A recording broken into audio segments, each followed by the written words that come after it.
My final concept is a digital game which extensively uses the 3D objects in Construct 3. More specifically, the 3D objects will be used for the game environment, while I'll use 2D sprites for the characters, creatures, and the like. It will be a demo of a creature collector game, which will involve the player arriving on and exploring a newly discovered island.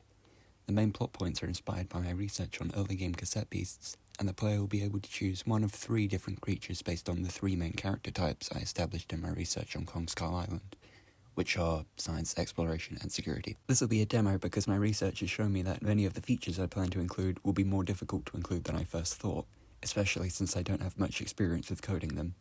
To get the most out of this as I can, I'll create the essential parts first, then move on to smaller aspects, which is a technique I learned from previous research into early access games.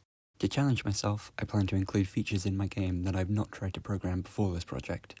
To make sure my lack of experience with these mechanics doesn't negatively affect my final outcome, I'll test out coding these features beforehand in a test game, which is pictured on the left. I also plan to include an extensive number of different creatures. If I were to design all of these during the course of the project, it would take far too long. But luckily, I've already designed them all for fun before I planned this project, and I featured some examples right. I may struggle to learn to code all of the new mechanics I plan to include, due to their difficulty and my lack of experience.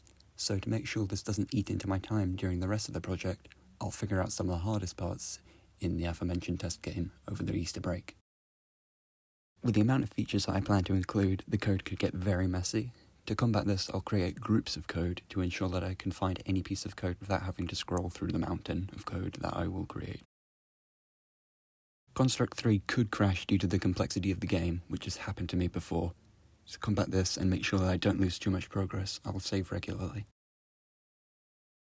I have to attend a wedding at the same time as the final hand-in for this project, so I'll use scheduling techniques that I've researched, such as Gantt charts, to make sure that I can still get all of the planned work done in the slightly smaller time frame that I have.